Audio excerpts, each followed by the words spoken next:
I still get anxious thinking back about what happened in the summer of 2023. It was the year that I had my first success with my online business, which allowed me to start traveling Europe while working and saving up for my dream of buying some farmland. 2023 started amazingly. I lived a few months in Malta, then in Budapest, visiting friends who studied abroad. I'm originally from Germany. I'm 32, turning 33 this year, and the first few destinations were a wonderful contrast to the miserable cold winters that drag on for months in Germany. After having a tremendous time in Malta and Budapest, it was already the beginning of summer. My final destination that summer was to visit a friend. His name was Ben. He's about a year younger than me, and currently studying medicine in Varna, located in the very east of Bulgaria. It's an interesting place with lots of Soviet-style, slightly run-down architecture, but it still has its charm as a beach city. The people there are very nice, and there are some beautiful spots. There are many expats, and I spent my days enjoying the large parks near the beach itself, and the various cafes and clubs. I met lots of people, and frequently went out to beach clubs with them on weekends. It was a nice hot summer, and I was enjoying myself. Until one particular night. You see, I was out with Ben and many of his university friends again. We had partied all night, had drinks, danced for hours, and just enjoyed ourselves during this wonderful summer night. Since we'd been to day events before the party, I started feeling tired and I decided to head home eventually. I should describe the layout of the city quickly as well, as it's quite unique. Varna has a beach along its entire length, and for most parts there are very big parks stretching for kilometers along the beach before they lead to the city. My rented apartment, it was slightly northwest of the clubs, roughly a 10 to 15 minute walk, which I'd done many times by this stage. People had warned me about occasional attacks or muggings or robberies or whatever, always asking me to walk at least part of the way with someone. I usually didn't listen, just walked with my music playing, though I remained wary of my surroundings at all times. That night, a few people who were also tired left with me. They lived a bit more west of me, so I had to leave them after about 5 minutes or so, and continued alone with my music as I always did. It must have been around 4 in the morning when I came to a park that I usually cross, separate from the main beach parks, closer to where I was actually living. Being summer and a weekend, there were still a few people walking around and driving, even at like 4 a.m. When I entered the park, I wasn't shocked to see someone sitting on a bench, maybe 50 meters ahead of me to the right. He was sitting there, staring at his phone, and I remember the scene vividly. Behind him were some bushes and trees, but as the lighting in the park was very sparse, I only noticed at the last moment that somebody else was approaching him from behind through said bushes. I think because I walked into the park, the guy sitting on the bench must have briefly looked up from his phone and heard somebody approaching. Honestly too, it all happened so fast.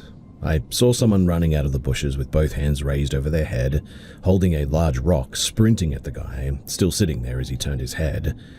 Not immediately realizing the danger, I kept walking briefly before stopping. The guy on the bench screamed and ran straight out of the park, vaulting over another row of bushes and disappearing across the street. I pulled off my headphones and just stood there watching, not fully comprehending what was actually happening. You need to understand that this all happened really quickly. Until the guy who had just tried to attack the other person with a rock suddenly turned to face me. A shiver ran down my spine as adrenaline rushed through me, preparing to run. When he lifted that rock again and started manically smiling while running in my direction, I instantly turned and I ran for my life. He followed me for roughly 2 minutes. I could still see him behind even after crossing the street. I ran around the block and was incredibly relieved to find a kebab shop still open. I rushed through the door. The people inside were shocked and I couldn't speak straight, but I didn't need to say much as the psychopath came to the store and started bashing the window with the rock. And suddenly, when the glass broke, he finally ran away. Now, what makes this even more chilling is that I later discovered that I probably encountered someone who wasn't new to violence. In the same city, same park, someone had been bludgeoned and killed with multiple stabs in the back just 1 year earlier. I waited a few minutes, I put my music back in, and I quickly walked home, carefully avoiding the park. Afterwards, I was shaking at home, locking every door, I couldn't sleep well, and the next morning I discovered that I had fractured a tooth from grinding it in my sleep that night. I'm forever grateful that this whole thing turned out okay, obviously. I'm also grateful that I met those people who offered to smoke earlier, as the timing may have actually saved both me and the guy on the bench.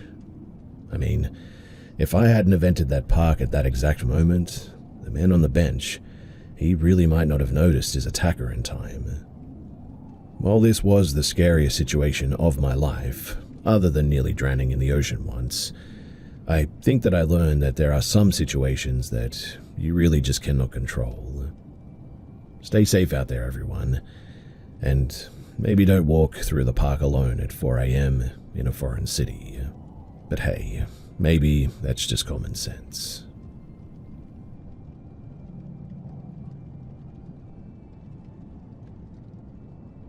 Over Valentine's Day weekend, my new wife and I spent our honeymoon in New Orleans. We stayed at the St. Charles Hilton near the French Quarter. It happens to be an old Masonic lodge from the early 1900s. The building is beautiful and has been rebuilt or added onto over about 100 years. It is an 18-story hotel with ballrooms, a Masonic chapel, and a secret theater even. Now, the first night there, we had some bad dreams. I don't really have bad dreams. I tend to have more lucid dreams, so it felt strange, but things definitely got weirder. On Thursday, February 13th, my wife and I woke up early, took the streetcar to the Garden District, and wandered through the streets for a bit. We visited an old cemetery and checked out the architecture and some shops on Magazine Street. We had such a great time walking the streets that we wandered back to the French Quarter on foot. We kept exploring the town and had some food and drinks and all that. We got on each other's nerves a little bit by the end of the night and returned to the hotel around 1 a.m., a bit tipsy, but not out of line for us. We promptly went to bed, and around 3 a.m. I found myself in a dream on the 3rd floor of the hotel. Our room is on the 5th. I just came off of the elevator and peeked around the corner to a seating area outside of the ballroom. There was a woman dressed in a black lace high-collared dress sitting on the couch, and it looked as if she were cradling something. Her dress was old, she was dim in color, and her dark hair was up in a sort of coiffed bun. I stared at her for a bit, pulling back and then peeking again. Next thing I knew, I was on the elevator again, and the doors opened to the 1st floor where there were 3 big lights glowing purple, green, and yellow, the Mardi Gras colors. At this point, my dream seems to change, and I realize that I'm not wearing any clothes except my big pink granny panties, like the dreams most folks have in high school or college. I started to panic. The only thing that I can think is that there are bathrooms on the 2nd floor, and the dream sort of fades again, and I'm trying to open the bathroom doors on the 2nd floor, but they're locked. At this point, I remember that we have a room on the 5th floor. I hurry to the elevator, cupping myself. I get to the room, pounding on the door, calling my wife's name, and after a minute, she finally lets me in, and we both freak out as I tell my story. It was 4 a.m. at this point, and yes, I was wandering the hotel in the middle of the night, naked for who knows how long.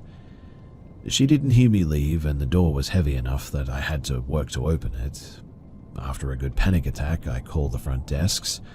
The gal didn't want to talk about it, but assured me that nobody could get the videotapes without a subpoena.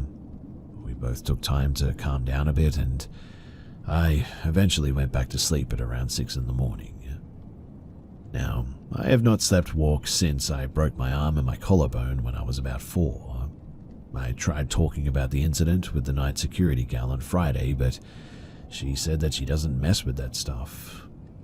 On Sunday, I asked the evening front desk gal about ghosts in the building, and she told me of a man on the 5th floor, a woman in black on the 3rd, and a woman in white that was seen anywhere between the 2nd and the 14th, technically 13th due to skipping it, but she told me about the building history and the Masonic Lodge, and gave me a cool printout of the history of the building. I then told her my story, and she was creeped out but wanted more details about the woman in black because she wasn't seen much. She believed me though, and honestly that felt pretty great. Over the rest of our stay though, we still had some rough dreams, and sleep only came to me after about 4 in the morning. The TV also turned on by itself multiple times, which was very weird. I still don't know really what happened that night, and I have no idea how I ended up on those floors and what was going on, but I cannot help but think that maybe I was possessed or something.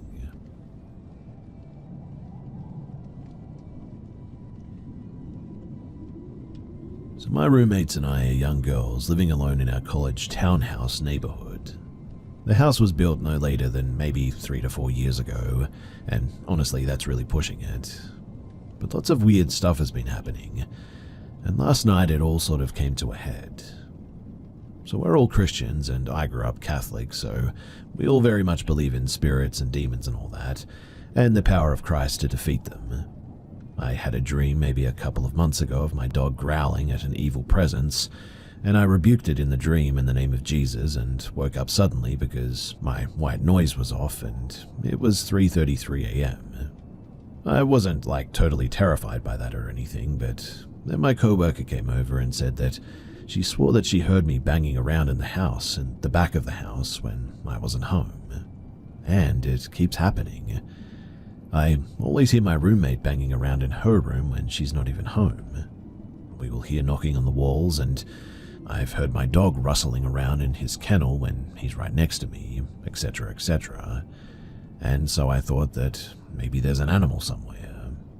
Until last night. You see, last night I was sitting on the couch doing some homework and watching some TV. I let out a low whistle and I immediately hear it repeated back to me. Again, I am all alone, and so I rewinded the TV to see if it was just a really well-timed coincidence, and there was zero whistling. So I called my sister, who lives 3 houses down, to come over, and she runs over and doesn't see anyone outside around the house or anything. Naturally, I go through the house with my industrial wasp spray can and check to make sure that there's nobody actually in the house. I came back to where my sister is, and she says to me, "Don't whistle right now, I'm freaked out." But I can assure you that I didn't whistle at all, but she swore that she heard me whistle again. My roommate finally comes home, but I tell her what happened and eventually I leave, offering her to come with, but she says that she's fine and just wants to go to bed. Then she texts me in around maybe an hour or so and says, "Are you back home?" And I say no, and she tells me that she heard me talking this whole time, and I just said yoo-hoo, trying to get her attention. So she heard me talking too. Obviously, something is in this house, and my question is, as a Christian, is what the heck do we do about this? How do we get rid of it? And can we even get rid of it?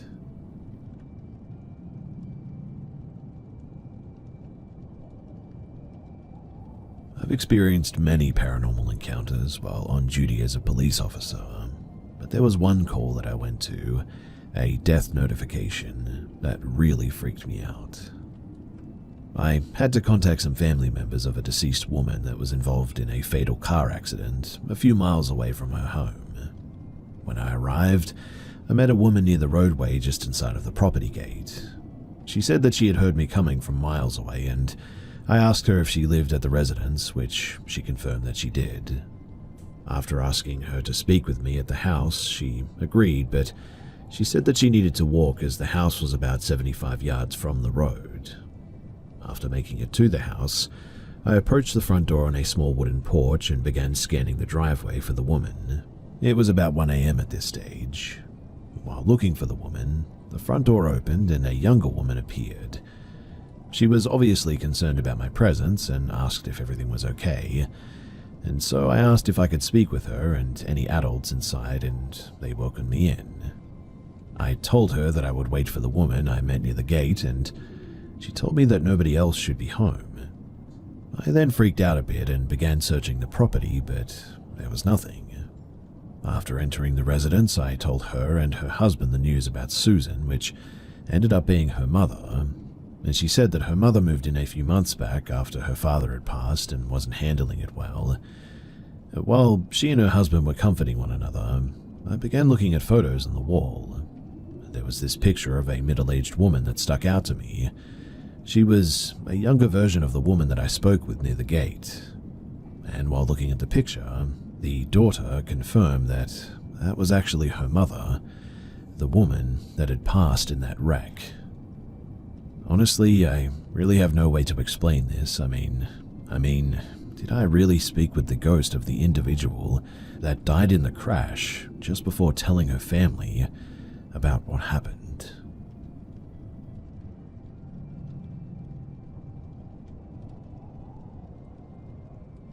To give a tad bit of background, my family is heavily Catholic, and I find myself a bit skeptical in anything spiritual or religious, I guess.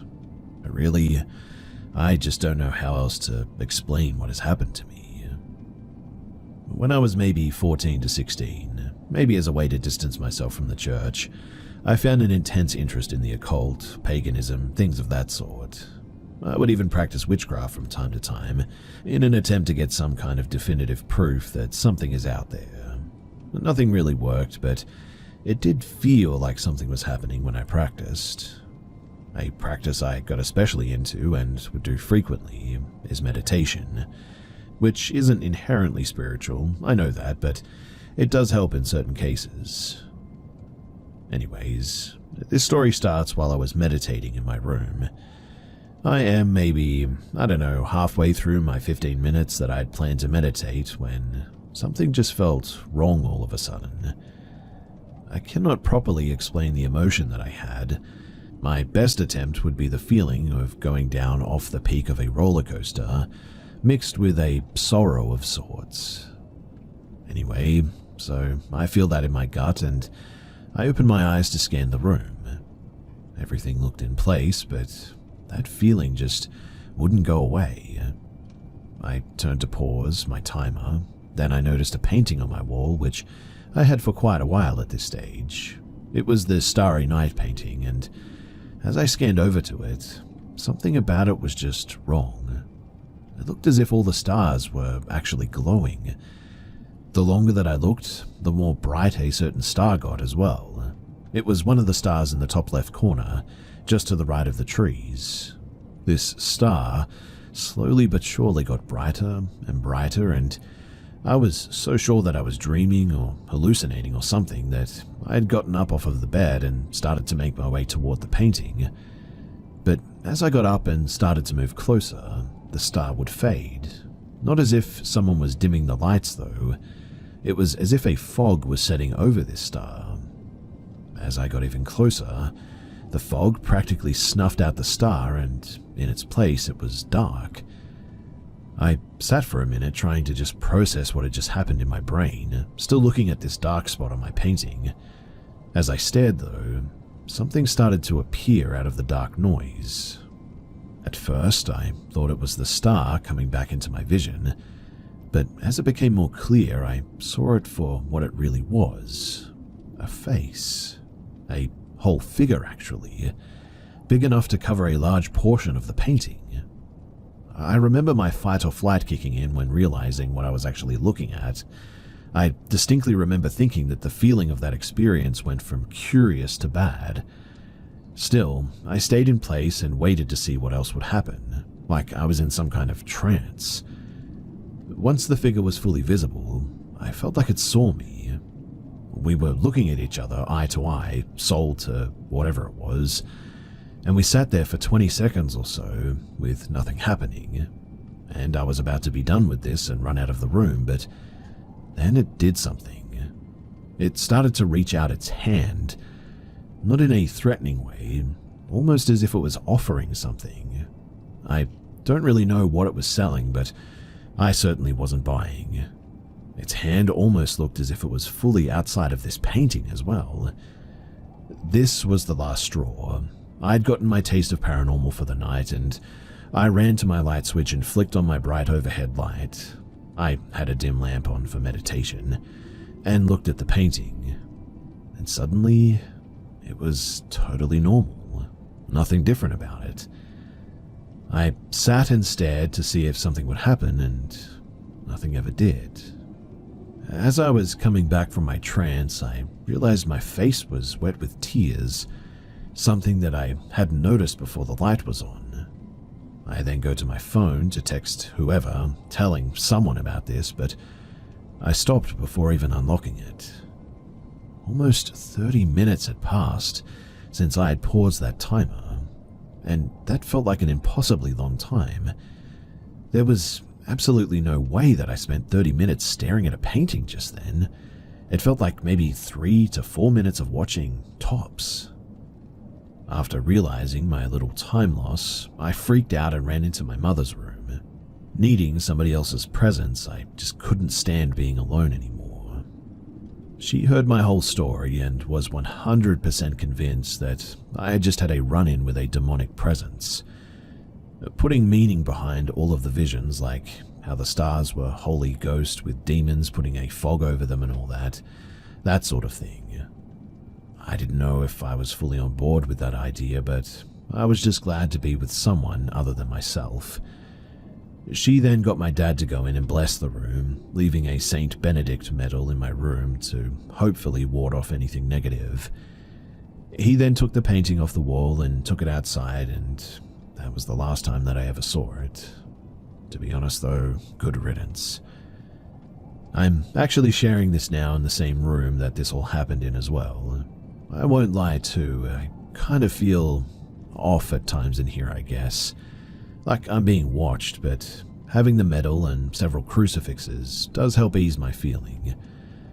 I'm 19 now and about to be headed out for college, and I thought that I would put down this experience in writing before it fades anymore with time.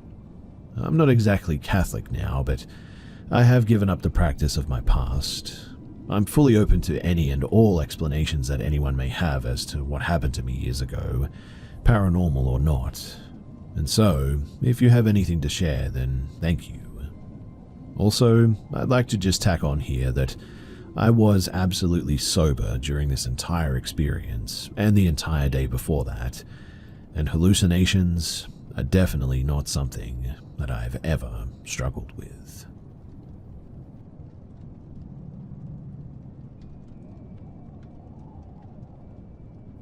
I, a 33-year-old male, am a skeptic when it comes to anything paranormal.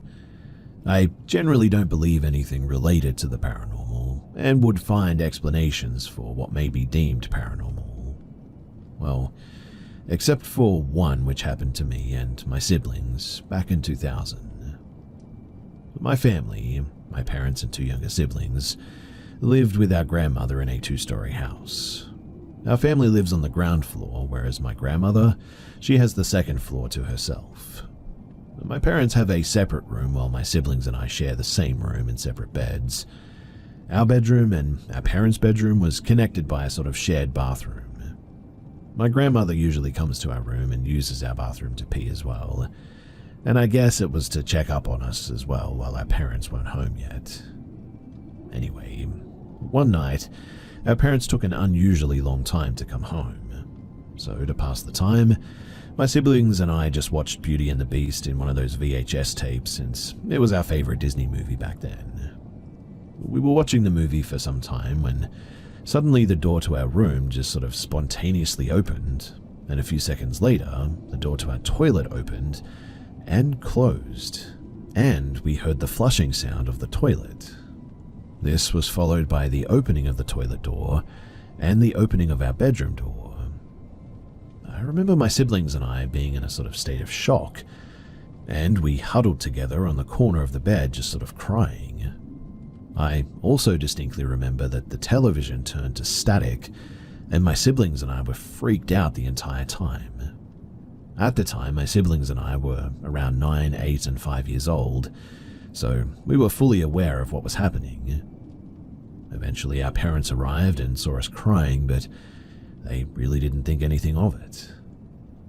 Well, the next day my mother took me to the bathroom and she told me that my grandmother had actually passed away. I was certain that I did not tell them about the events that happened the previous night, and more than 2 decades have passed and my siblings and I never really discussed it. I conveniently thought of that event as a false memory since I never really got any confirmation from external sources that whatever happened was actually real, nor was I able to talk about it with my siblings. I just lived my life thinking that I never truly had a paranormal experience. Anyway, I'm currently doing a PhD in the United Kingdom, and I visited my family back home in the Philippines during the holidays. The entire family was in the car, and we were talking about grandmother's last birthday celebration. We were part Chinese, and she may have been like 70 years old for that birthday, so it was a special celebration and thus memorable. We were just sort of reminiscing about the event, but then my mother suddenly mentioned, "Do you remember about the day that she died and you were crying even though you didn't know that your grandmother was dead?" She then went into some detail about the events that my siblings and I experienced that night. Apparently, my younger sister had told my mother about that night when it was her turn to be told about my grandmother's passing, and that confirmed everything for me, and really freaked me the heck out.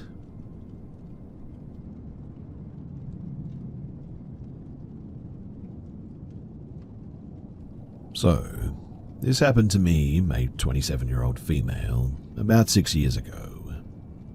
At the time, I was working in a bar, so I got off work pretty late, usually around 3 a.m. Since I lived quite close to the bar, I would always walk home after my shift, and there were 2 different routes that I would take.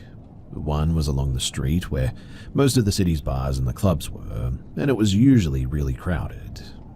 Since I was pretty exhausted and I didn't want to see any more people that night, I took the other route, which was much quieter but also much darker, and I never felt very safe there at night. Anyway, as I was walking, a group of drunk guys approached me, blocking my way. I made it clear that I had no interest in talking to them, so they eventually let me pass. A nearby taxi driver must have seen what was going on because he rolled down his window and asked if I needed a ride home. I declined, saying that I didn't have to go too far, but he insisted, saying that he wouldn't even charge me. I thought that maybe he was looking out for me since he had seen the incident with the drunk guys, so I made the really stupid decision to accept this offer. After I got in, he asked for my address and we started driving. I even offered to pay him, but he refused. Shortly after, we arrived near my home, but instead of stopping, he just sort of drove past it. I asked where he was going, and he acted like it was an accident, saying that he was just looking for a place to turn around. But he kept driving for a few more minutes until we ended up in an industrial area where he pulled into a dead end. At this point, I was terrified, but honestly I didn't know what to do, especially since my phone had died earlier. I just sort of sat there and eventually said, "Well, this is a perfect opportunity for you to turn around." He looked at me, and I think he got scared to follow through with whatever he had planned. After a moment, he simply said that I was right, turned the car around, and drove me back to my place. My heart was pounding as I got out of that car, but I was really, really grateful that nothing terrible had happened that night. I know that it was incredibly stupid to get into that car in the first place, and I still don't fully understand why I made that decision. Honestly though, I think that I just got really, really lucky in the end.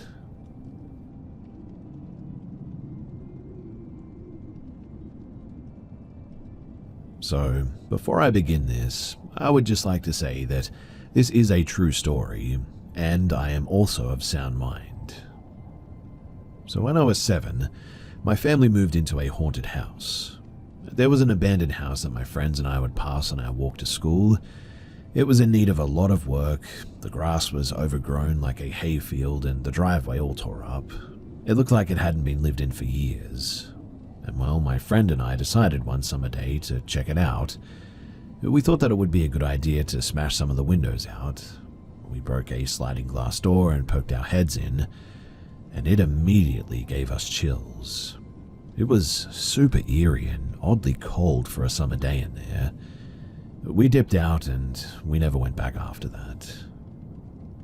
Well, fast forward a few months and my parents tell me that we're moving. I jump in the truck to go with them to look at the house, and when we arrived, my heart instantly sank because it was that same house.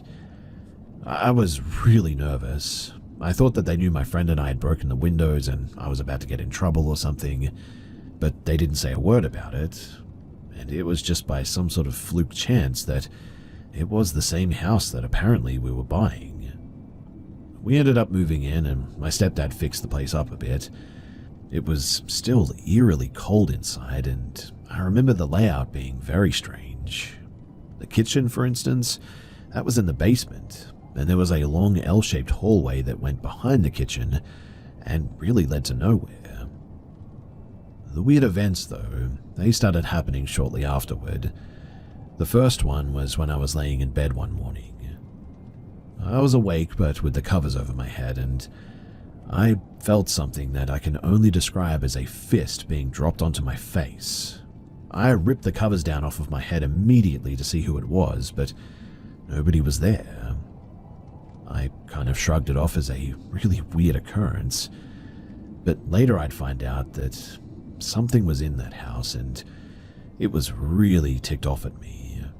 I can only assume that it was mad at me for breaking the windows or whatever, but I was walking down the stairs to the basement one day when I felt a shove in the middle of my back. It pushed me off the last 2 steps, like plain as day, as if somebody was behind me. I obviously glared behind me, but there was nothing there. Again, I shrugged this off as another weird occurrence, until it happened again. Exact same staircase, exact same steps. Something pushed me for a second time off of the last 2 steps. I really didn't want to tell anyone because I figured that they would think that I was going crazy or something. And truth be told, I thought that I might have been a little bit crazy. But fast forward a few months and my stepdad tells us that he had something freaky happen to him. He said that he was doing the tile in the bathroom and said that he saw a face in the tiles looking back at him. But it wasn't his reflection. It was a completely different face. Well, we ended up moving out of there and decades went by before I even thought about it again. I told my wife the story and wanted to bring her to the house.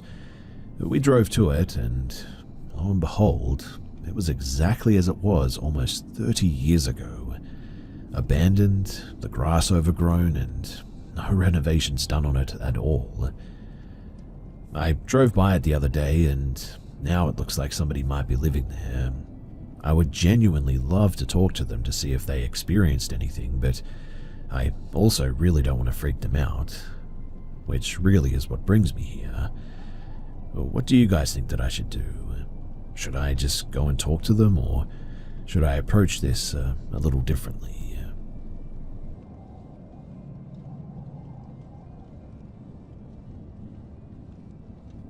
So I want to share a story of my childhood home in upstate New York, and I thought that you guys might like it. I personally don't know if I believe in the paranormal because, other than this house, I haven't experienced anything else. So, when my dad and my mum first bought this house, my dad was working at a nearby music store. I think it was anyway. While working here, he said that a very suspicious old man would come in, often wearing bones on his necklace. My dad, being punk and 20-something, thought that this necklace was awesome and asked the old man about it. The old man told him that they were real bones. My dad, messing with the old man because he didn't believe him, told him that he wanted a human skull. The man said that he could get him one. My dad thought that this was hilarious, and after a couple of weeks went by, he started to forget about it. But one day, that man came in and actually gave my dad a skull. My dad was very surprised, obviously, but assumed it wasn't real, and so he took it home. My mum, who is very superstitious, was really mad at my dad and told him to get rid of it. My dad decided to put it into the basement and forgot about it, and after this, the house was just never the same. My aunt told me that she saw my brother, who was probably a toddler around this time, being held by a little girl out of the corner of her eye. My mum also claims to have seen this little girl hanging around me and my brother's rooms when we were toddlers. My mother soon began to have horrific dreams and would see people standing by her bed. She woke up on multiple occasions screaming bloody murder and claiming that there were men in her closet. Weirdly too, sometimes she wouldn't even remember these fits. Now, when I was around 5, I started to have extreme night terrors as well. I would also sleepwalk, and one night my mum woke up in another scared frenzy that she would have. She quickly went to my room to see that I wasn't there. She went downstairs to see me sitting crisscross applesauce in front of the TV that wasn't even on. When she asked what I was doing, I told her that I was watching my show and that I wanted to hang out with my friends outside. I don't remember this, by the way, but my mum carried me upstairs and put me into bed. Eventually, too, my brother played with a Ouija board and claimed to see my mum standing up straight in bed with her eyes staring forward. When he tried to talk to her, she simply got back into bed and just went back to sleep. Another time, another thing that would happen is that you could hear people walking up and down the stairs, even when you were home alone.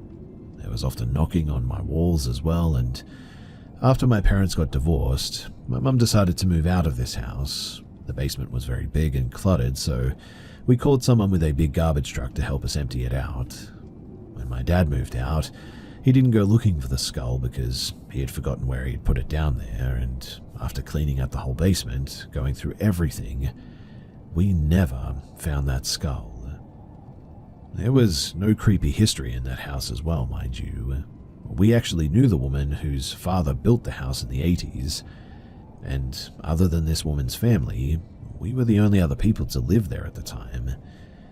The last time that I was in that house before leaving, I truly felt terrified as well. Like something was telling me to get out and leave.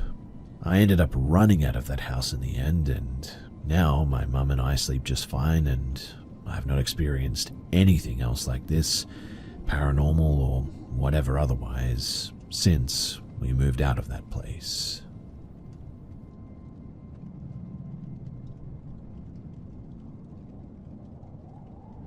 So I would just like to say that my knowledge of all things paranormal is extremely limited.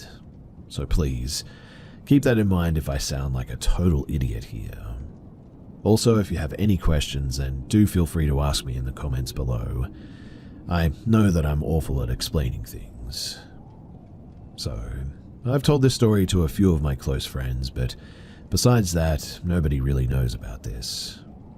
To set the scene, I'm 12 years old and it's a cold Ohio winter. My parents were divorced, and on this particular day, I was staying with my dad and his girlfriend at the time. His girlfriend had a daughter, Allie, 14, and she had a boyfriend, Evan, 14. At this time, I saw Allie as a sister because I grew up with 5 brothers and no sisters, so I wanted her to be my sister so bad, and on this particular night, Allie and Evan had invited me to join them at a youth group event across town. I was reluctant because it was for high schoolers only, and I was in the 7th grade, but they eventually convinced me, and so we went. We walked across town in the freezing cold, and after about 20 minutes, we made it to the right building.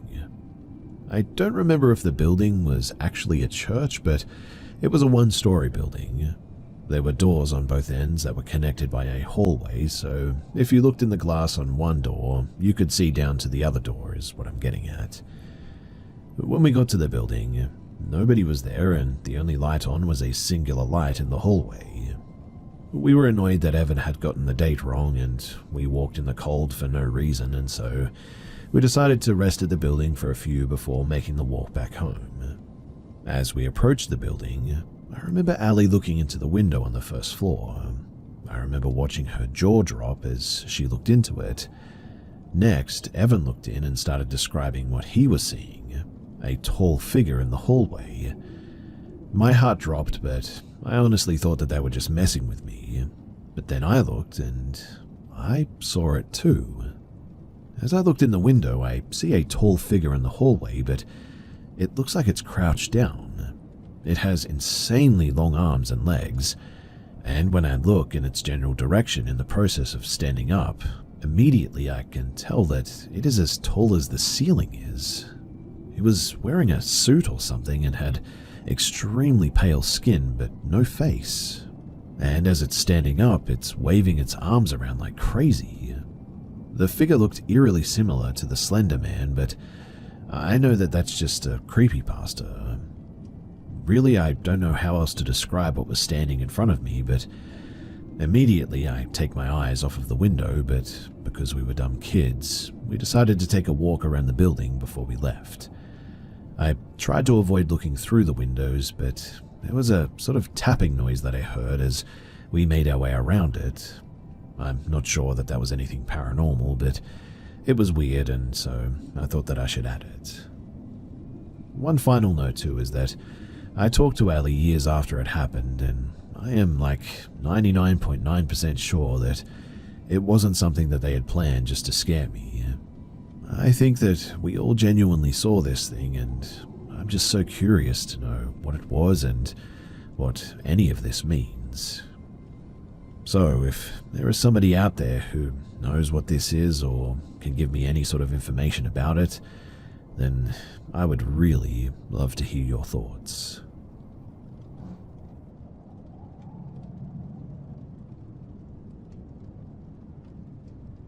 So back in 2017, my wife, or girlfriend at the time, and I were living in this house as young adults, 19-ish years old.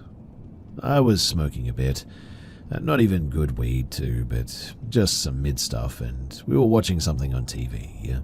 My wife wasn't smoking. The TV is hanging on the wall, and to the left of the TV is the hallway. The left side of the hallway is the bathroom, the right side is the spare bedroom, and the straight back was our bedroom. While watching TV, I noticed a black shadowy figure glide through the bathroom door, glides across the hall and goes into the spare bedroom. Obviously, it didn't open any door, just sort of went through them.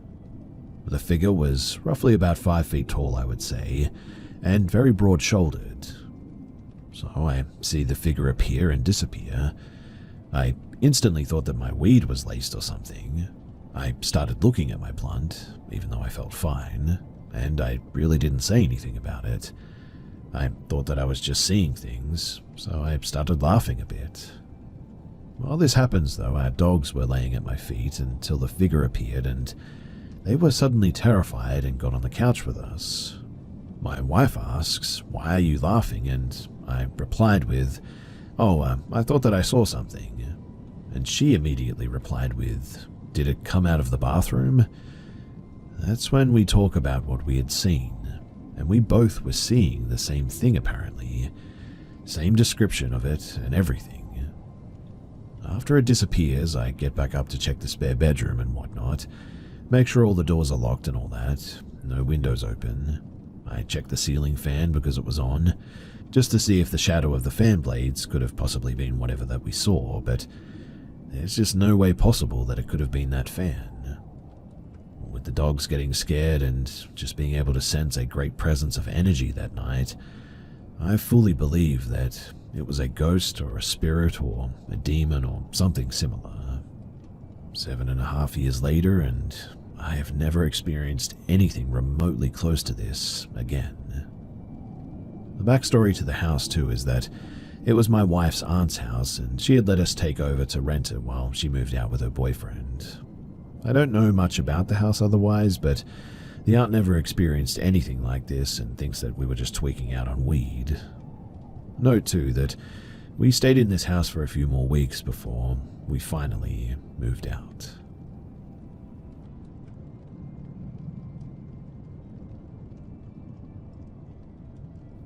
This is a true story of an experience I had as a child with what I knew at the time as the Moose Man, but which I now suspect was a Wendigo. I've told several of my close friends about this, and I think back on it often, wanting to write it down all the time, so here I am. When I was a child, my family would go to my grandmother's house for Thanksgiving. I was one of the youngest of our cousins, of which there was a large group. My grandmother had a secluded home, backed up to the expansive woods. Her house was adorned with Native American artwork and artifacts. My cousins and I would go off and explore the woods behind her house together, walking atop old rock walls and playing with the frogs in nearby ponds. The air was sweet and thick back there, and so it was really pleasant.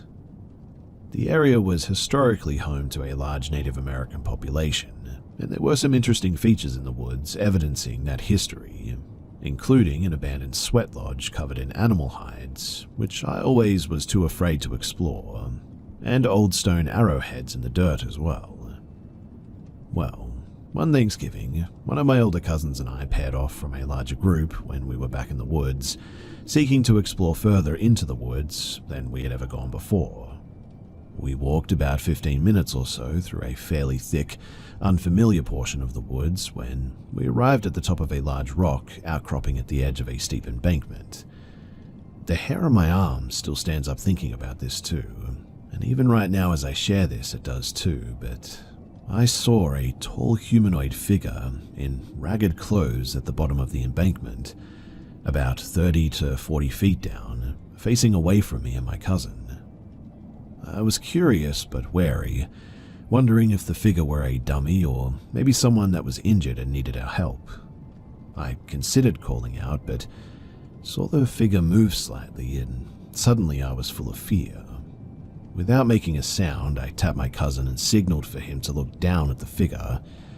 We looked back at each other, and I was hoping for a sense of reassurance, but I could see a dread in his eyes that shot down my spine. And when we looked back down at the figure, it turned toward us.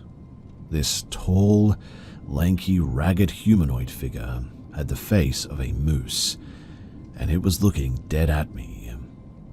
We locked eyes, and I cannot explain why, but I knew that it wanted to eat me. We didn't wait, we didn't even scream. My cousin and I just ran away as fast as we could possibly run, back the same way that we had come in. As I ran, I could feel that we were being pursued, and I was younger and a step slower than my cousin. The air also suddenly grew thicker and hazier, and the woods changed around us. All of a sudden, my cousin and I came into the clearing in the woods that did not exist when we had passed through originally. The air there was particularly thick, almost green, with fireflies floating everywhere.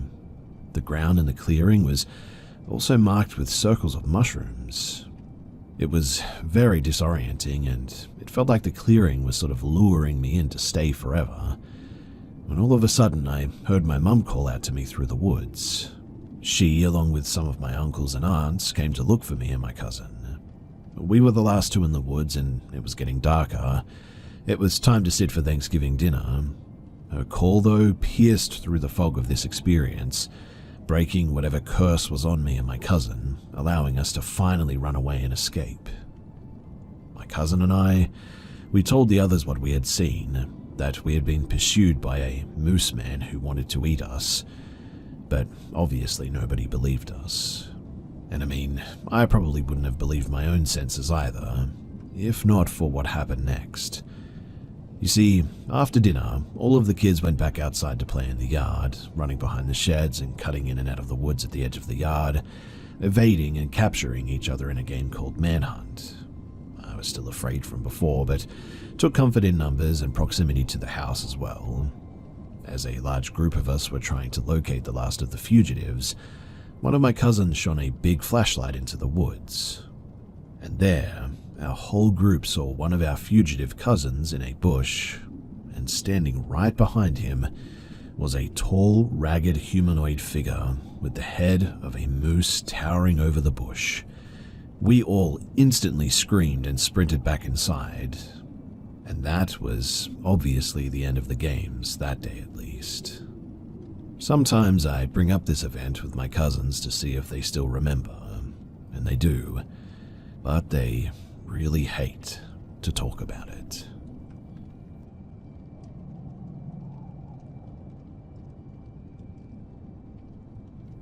This all started when I was 6 and lasted until I was about 8.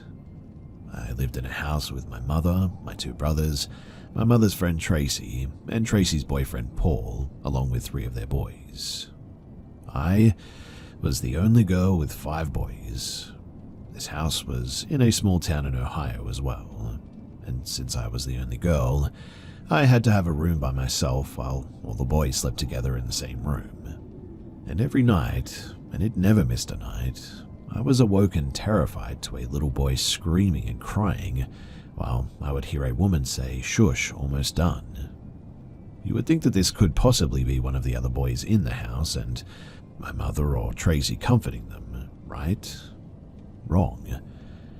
You see, after many nights of being awoken and terrified, I would start to sleep with my mother, and I still remember the first time seeing this little boy. It was one night when I was sleeping with my mother and she got up to go to the bathroom.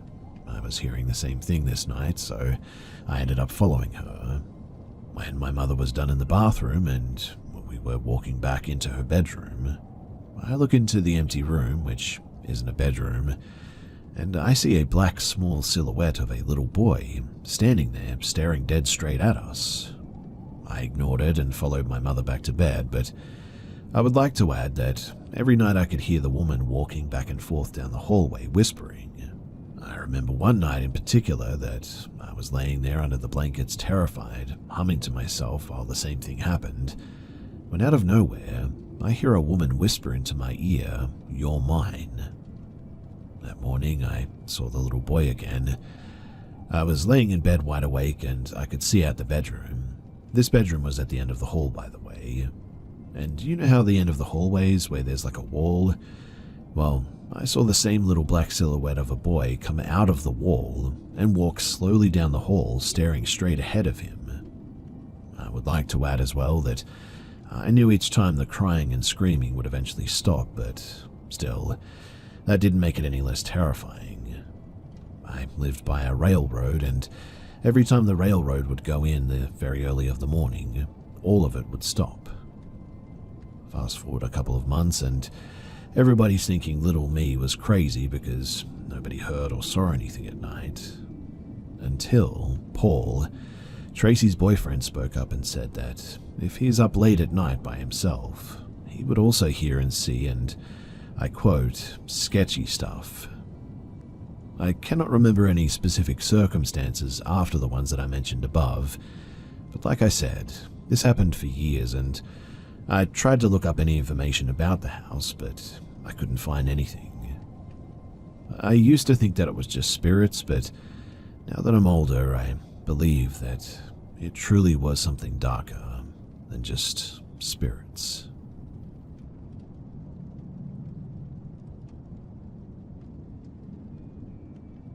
This happened to me a year ago, outside of a famous department store in Mexico while I was waiting for the bus.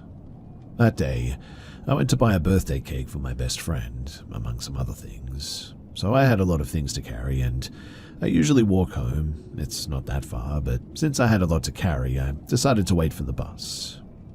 It was around 4 p.m., and since I was in a very central part of the city, there were a lot of people walking around and waiting for the bus. So I found what happened next really, really strange. I was leaning against a window of the department store while carrying the bags and trying to keep my balance so the cake wouldn't slip, when a woman approached me and started talking to me. I don't know what I look like, since people always approach me to talk to me easily, even though I'm quite introverted, so it didn't seem too strange to me at the time. However, One of the first things that she said to me was a warning. Something like, "Be very careful with your things. There are very bad people around. Someone can steal from you." I took it as kind words and really didn't pay too much attention to it. However, the woman began to ask me where I lived, what bus I took, what my parents' names were, what they did for a living, where I would go. The questions were probing, to say the least, and it gave me a bit of a bad feeling. So I lied about all of them, following my mother's advice regarding strangers. And then she began to tell me nonsensical things about her personal life, and she really just had no verbal coherence. I didn't understand anything she was saying, as if she was telling me random stories and connecting them in sort of absurd ways. I noticed that there was something very weird about her when I examined her too. Her face was delirious, looking almost to the sky, her eyes opened wide when she spoke nonsense to me, and she had a disheveled appearance that I had not noticed before. I sincerely thought that she had schizophrenia or something like that. And then she began to get very close to me, invading my personal space and repeating the same warning from the beginning over and over again. I began to get scared by this, and I moved away from her. Even a woman saw us and also seemed surprised.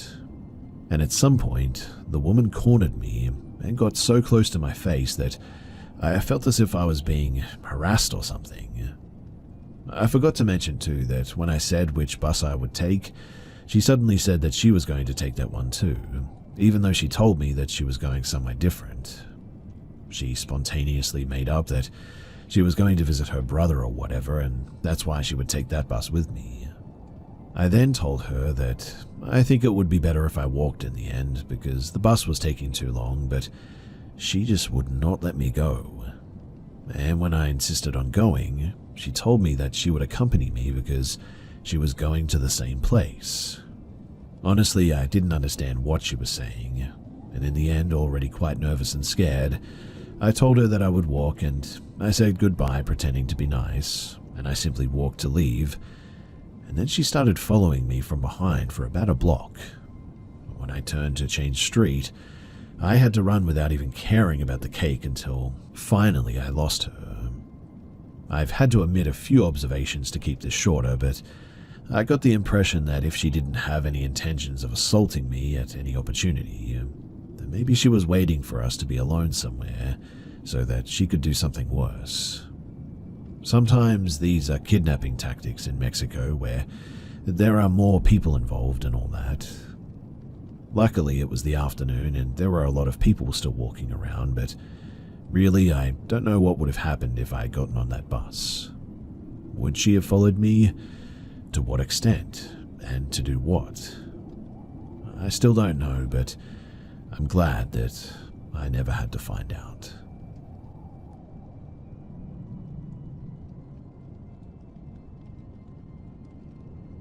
Years ago, when I was 11 and living in Hawaii, I had an intense feeling of dread all of a sudden. Just absolute dread hanging over me.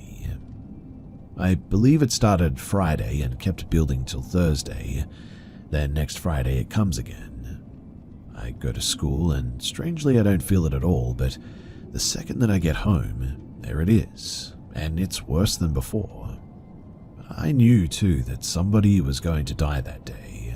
I absolutely knew it was going to happen to somebody in my family. I spent all day in the living room watching everybody like a hawk as well. I didn't feel it directed towards anyone until later that night, once it got dark. It had been building and building, and I felt like I was going to explode. Then my mother walks by me and grabs her keys and says that she's going somewhere. I didn't really listen. The blood in my ears was too loud, and all I could see was the keys in her hand and her mouth moving but no words. And I knew then that it was her. If I let her go in that car, I knew that I would never see her alive again. And I flipped out. I had an absolute freak out. I threw myself at her feet and grabbed onto her legs and started begging and screaming for her to stay home, just begging and pleading for her not to leave. I was absolutely hysterical as well, and I just couldn't control my emotions at all, switching between gut-wrenching cries, pleading, and attempting to grab the keys from her hand. At some point, I started saying, "I don't want you to die," over and over again. "If you leave, you're going to die." She was so startled and scared by my behavior that she sat on the couch next to me and held me and put on the news for ambient noise. I had successfully gotten her not to leave the house. This probably happened around late 8 o'clock, but distraught 11-year-olds do not check the time, nor care to. It's now roughly 9-something, and my mum decides to switch channels to a different news channel. The story being told was kind of inappropriate, but by that time I had kind of calmed down a little bit, but was still sniffling. The feeling of dread had died, but a weirder, more undescribable feeling had replaced it. Kind of like anticipation, but with a negative spin, but definitely not dread anymore. The news channel that she chose was describing and showing helicopter footage of a 13-car pileup on the main road that connects to the road leading to our neighborhood. And it had happened around the time she would have left, and they were still covering it. There were only a few survivors. Almost everyone had died, and the survivors were severely injured, and they weren't sure that they would even make it. The pileup happened on the road that she definitely would have taken. We both sat riveted to the TV, watching them interview the bystanders who had witnessed everything, and the people who had barely avoided the crash. They were shaken, terrified, and crying. They interviewed a man that had tried to save people from the crash, and he was covered in blood and describing the bodies and talking about how he couldn't save anyone. He was beyond shaken, and his body was jittery from the adrenaline and fear. Me and my mother, we just sat in silence. My little siblings were there too. They had come out when they had heard the screaming, but I don't really remember them doing much, so they aren't very relevant to the story. What happened afterward is a little bit of a blur for me because the sheer relief or devastation that I felt was awful. My mum lived, obviously, but all of those other people had died, and it really felt rotten. I hugged my mum and thanked her for not leaving. She said that she was glad that she didn't leave too, but didn't really speak much, and honestly, I can't blame her. I mean, what's there to say? Me and my mum slept in the same bed that night, and I still couldn't let her go. I needed to know that she would be okay and would still be alive in the morning. She didn't ask me how I knew, but made an offhanded comment about me being psychic the next day. I guess I forgot all about this, but I remembered it all today and have been feeling all sorts of things ever since then. I confirmed everything with my mum as well, and she says that it was the weirdest experience of her life. I still feel kind of crazy. I mean, my brain forgot about all this, but my body remembers the strain of the dread that I was under. I'm feeling the physical effects of it at this very moment, in fact. Almost like PTSD-like symptoms.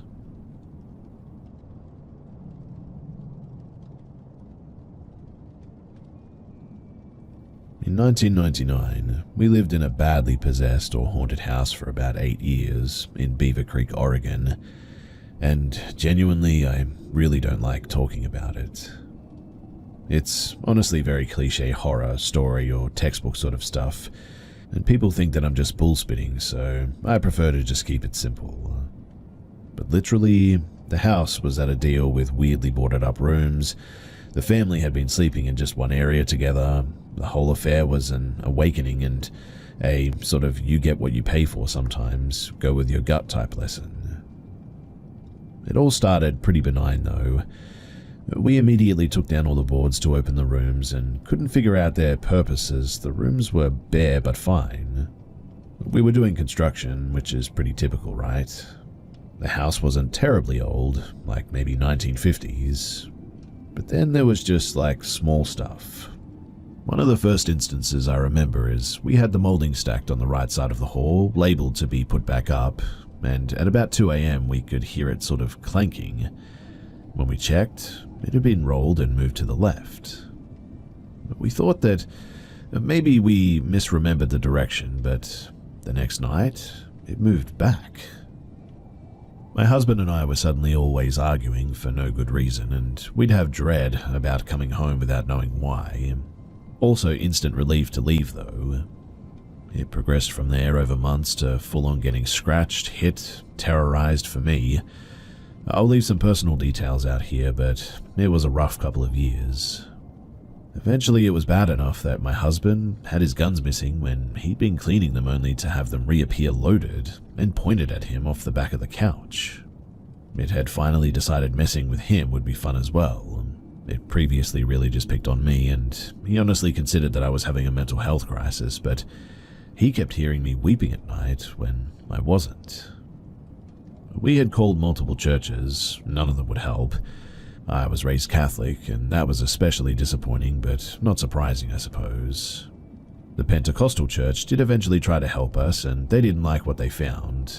I don't like the labels, but I'm sure you can guess what they called it, and said that they'd need the whole congregation to get rid of it, wanted me to get baptized to move forward and all that. Long story short, they still couldn't get rid of it, and it just came back, more ticked off than ever it seemed. We had to learn to just not feed it any fear or stress or anger, and we had to cleanse every couple of days for the rest of the years that we lived there. I also had a crash course in occult stuff to deal with it myself because it was pretty obvious that there was no easy access to help.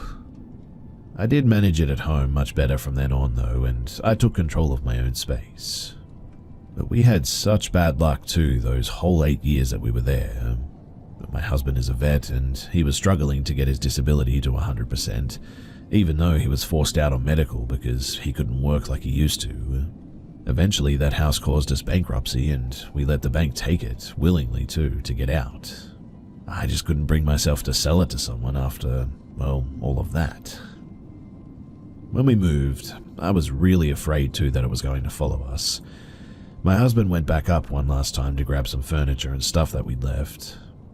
The power had been turned off with the electric company the week before, and when he came in, all the lights were on, the AC was blowing, water was running in the faucet. He just backed out and called me. "You mind if we just leave the rest?" is what he said. I didn't make him go back in, so in the end we left a sofa set and a bunch of other stuff behind. I swear though that the first night in the new house, I saw what some would call an angel. I'm not a Christian, so I just say light, and felt such peace and relief, a strong knowing that it was done and we wouldn't be followed. I couldn't remember ever sleeping so well up until that time as well, and genuinely, I loved that rental. Now, here's the thing, we found out a bunch of weird stuff after this as well. The last 3 people who had owned it before us had also filed bankruptcy, and they had been foreclosed on as well, which I found interesting. Also, once you've lived with the paranormal like that, you're more open whether you'd like to be or not, so there's always something knocking around our homes now. I no longer fear it, I'm kind of numb to it to be honest. It's really just normal for us, but never again has it been something like that either. I had a healer for a while, and she called it a forced kundalini from overexposure to a strong entity, but again, I don't know about any of that, and I'm just glad that we're out of there and we never had to go back.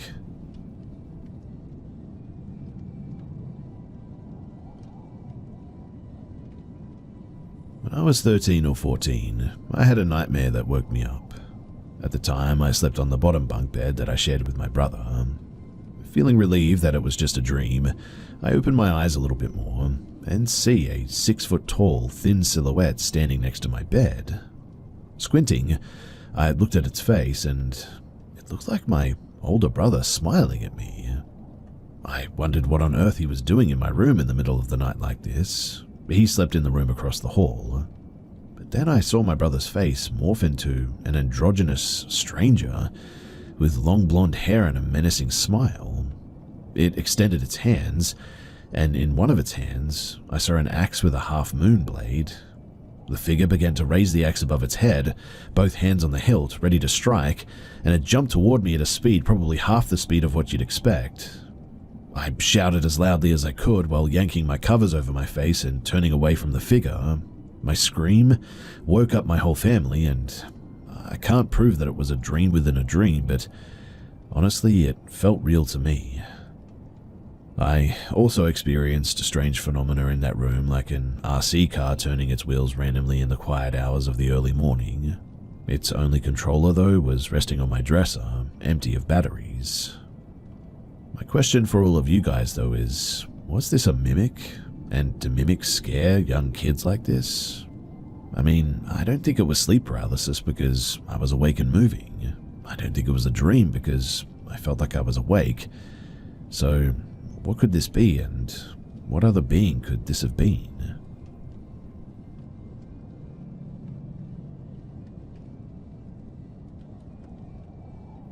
When I was in elementary school, I was also attending music school.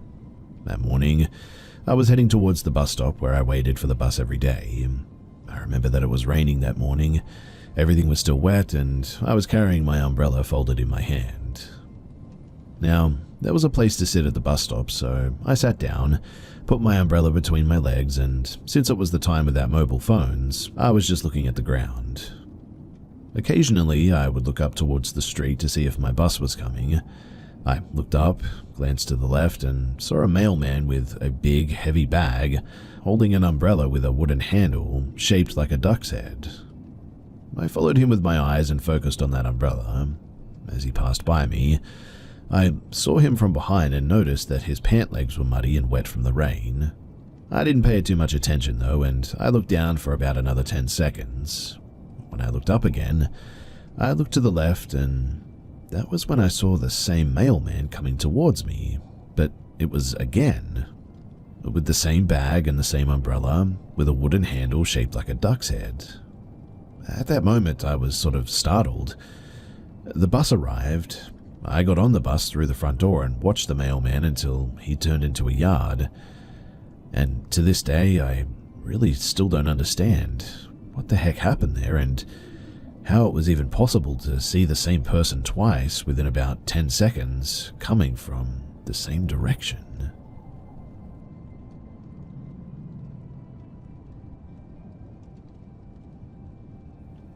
Before I begin, I should probably establish some background. This happened during my senior year of high school, so about 6 or so years ago. I've always struggled and suffered with sleeping issues, insomnia, nightmares, lucid dreams, and even some sleep paralysis. These things run throughout my family quite frequently, in fact. Now, due to my negative association with my own bed, and by extension my bedroom as a whole, I would often sleep on a spare mattress in the middle of the living room. This night was no different, until I would feel myself slowly slipping into consciousness, but only due to an unusual feeling. That being my limp body being gently and slowly lifted up towards the ceiling. I distinctly recall the feeling of my long hair dangling below me too. As I floated there above my bed, I would feel this overwhelming sense of danger, doom, and plain evilness. My heart was beating intensely and my mind was racing, but I couldn't move. I tried to scream and talk, but I couldn't get anything out.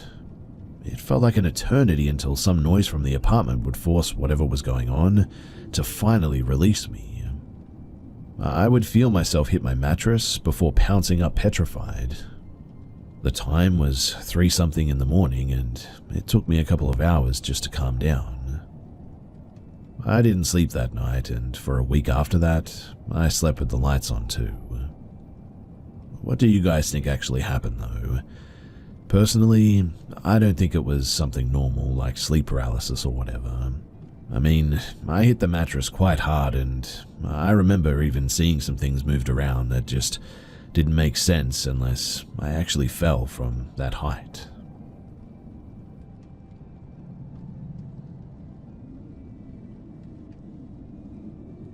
So I work in a medical office, and my co-worker said that she came in one morning to open up, but when she got there, the door was already unlocked. All of the lights were on, the radio was on. In fact, it looked like somebody had already opened. Yet the building appeared empty. No cars in the parking lot either. Thing is, she and I were the only ones with a key, and our boss was out of town at the time. So, who opened that morning? It was around 4 a.m, whoever it was, but we all closed the office together the day before like usual. It was usually 3 of us that collaboratively did it, which we all remembered doing, so it's not that we left everything on and the door unlocked or anything. Scared and shaky, she said that she didn't know what else to do but to walk in and timidly go, "Hello." When she told me the story, I was like, "You didn't, did you?" After that, we had a running joke about how she would be the first to die in a horror movie. She would bring it up sometimes and we would laugh about it. On another occasion, my co-worker, the one who walked in and shakily went hello, said that she would be there by herself in the morning hours and feel someone walk behind her as she had her back turned. Like, you know how the air moves when somebody walks past you real close? She genuinely thought that somebody had come in, but when she turned around, obviously nobody was there. When she left later and a new girl took her place, the new girl reported the same thing happening from time to time too. On other occasions, I used to come in on the weekends to use our gym. The first time I did this, I saw a dark shadowy head peek out at me from the corner of the hallway, then sort of dart back. It was as if someone was there and I had surprised or scared them maybe. I knew that it was our ghost at that point, so I would say, "Hey, it's just me," when I arrived, so they didn't freak out. It happened the first few times and then eventually it stopped, I guess after it got used to me arriving on Sunday mornings. I was there by myself on a Sunday too when I saw a tall man standing in the gym as I passed the hallway. He was looking at me. He seemed different than the hallway peeking ghost who was shorter and not as clear, but I sort of did a double take, but when I went back to check the gym, nobody was there.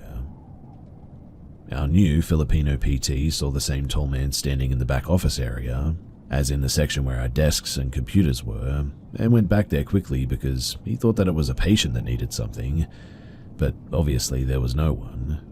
He came out and asked if a patient had just gone into the back office. We said no, and the secretary got really scared, and the new PT brushed it off, saying that it must have just been a spirit. They see those all the time in the Philippines apparently, and it's allegedly nothing to worry about. That certainly didn't help us though, and made all of us really feel a bit more unsettled, I guess. In any case, I was closing up one day, and I was the last person to leave. I had to stay late to finish paperwork, and the activity always ramped up past 5 p.m. if there was anybody still in the building, or sometimes on weekends too when we weren't supposed to be there. I heard an elderly man say "help me" as if he were right beside me, and I knew that nobody was there. But I went around to every room to make sure that there wasn't a patient still hanging out anyway, and confirmed that I was the only one there. On another occasion, I was the last person in the building again. A patient needed to get his car towed out of the parking lot, and the tow truck was blocking my car, so I couldn't get out that day. I opted to just wait inside for them to finish when, all of a sudden, I heard dishes crashing in the kitchen. We had this tiny kitchen or laundry room area at work, and it was as if someone was violently throwing them. That day, I didn't even bother checking it out because I knew what it was. Instead, I decided to just get out of there as quickly as I could and to just wait outside. Personally, I think the ghosts, or whatever they were, just didn't like it when we were invading their personal time. After office hours seemed to be the worst. The incidences were less frequent during the middle of the day or work week, unless we just noticed them less perhaps. These are only my own accounts, but my co-workers had other things happen to them too, and I didn't get all of their stories. One minor one though was that the secretary said that she was working late at night with our billing lady to set something up on the computer, and the radio turned on by itself. It was all static, which it was never like that, before it started flipping through channels. She got really scared by that, and in the end they just left. Anyway, if you have any questions, then feel free to ask about pretty much anything, but I don't work there anymore, and to be honest, I'm actually grateful for that.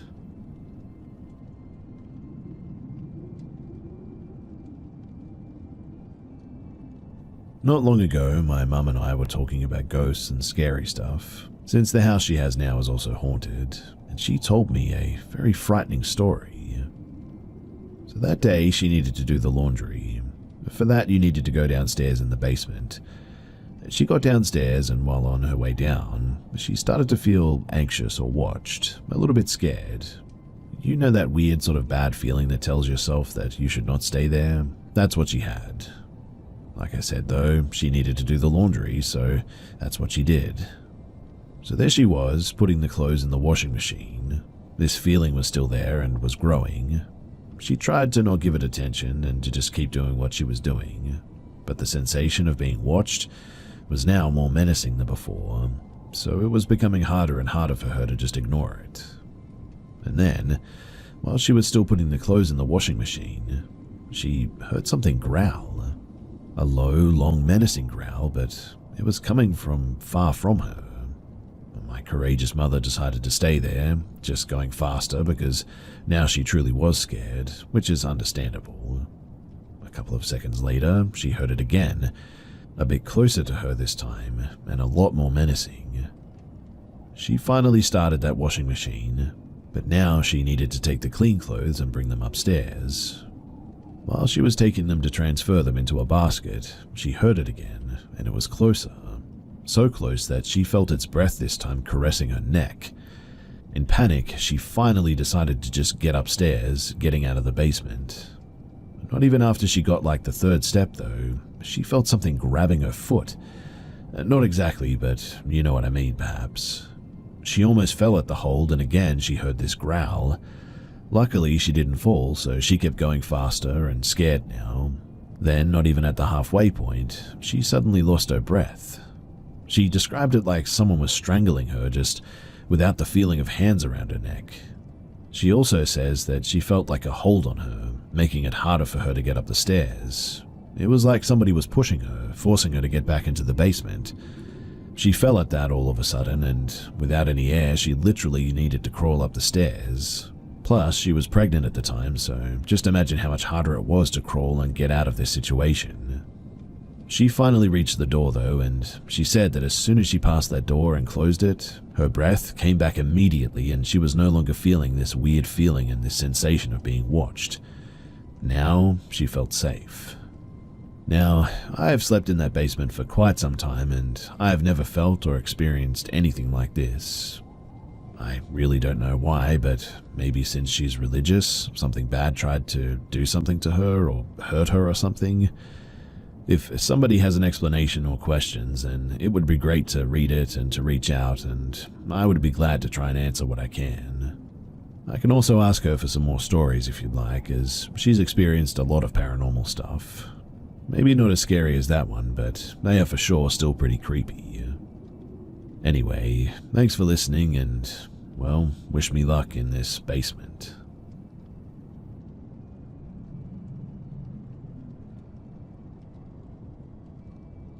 I was born in Amherst, Ohio, April 7th, 1984. When I lived in Lorain, Ohio in the late 80s, I lived in this 2-story house. It was old, and there's just some things that are in that house that always left me puzzled, and in a bit of a total mystery, I guess. I'm now 40. I've talked about my experiences with other people, but all I get back is snickering, made fun of, or laughed it off as being unbelievable. I've talked about this part of my life the same way, and nothing ever changes my story. Behind our house, my mother and father created this huge, beautiful garden.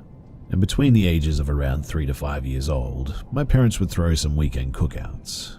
My dad would invite his work or drinking buddies over, and Mum would invite her people as well. The floor model stereo would be out to play in the background, Dad would be socializing with his people, the grill is grilling, my light blue kiddie pool would be filled up with water, our front yard would be out of parking spaces, the driveway was spoken for, so the rest would just have to park their cars in the backyard where we were. Now one weekend, I decided to walk around the house by myself for some reason. I had no reason for doing so, but I was just walking. I found myself in the front yard alone, so I decided to continue journeying around the house into a full complete circle. When I had done that, I came to a shocking discovery though. Everything and everyone was suddenly gone. I mean the pool, the stereo, people, cars, even the garden was gone. What was once a garden was nothing but a bed of grass now. But here's the weird thing. I can still hear everyone. Yes, I was awake, I wasn't dreaming. I wasn't just seeing things. In dreams, when talking about dreams, you only know about 5% of the dream, and it's all over the place when telling it, right? But in this case, I remember everything. The way that I've explained it here is the way that I've explained it for almost 40 years now as well. Ever since, I've always been convinced that I've found what seemed like a portal, and so I kept doing it. It was the same result every single time. Everything was gone. Sometimes I often wonder what would have happened to me if I had just kept walking circles around the house without stopping. Would I have happened to become a missing persons case, or someone erased from memory altogether? I've recently gone back to that house in Ohio since moving away in the late 80s. I was excited to show my wife and kids the first house that I lived in. I was also excited about the thought of actually getting some answers and putting to bed this mystery. But when approaching the house, all we arrived to was an empty lot. I felt sad, sort of ticked off, and beyond disappointed.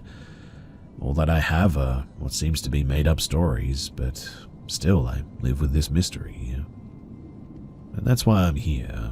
I would really like to try and get some answers as to what this was, and I'm really hoping that someone somewhere has had something similar happen to them, or has an answer, or at least some thoughts. All are welcome to comment because, like I said, I am completely perplexed.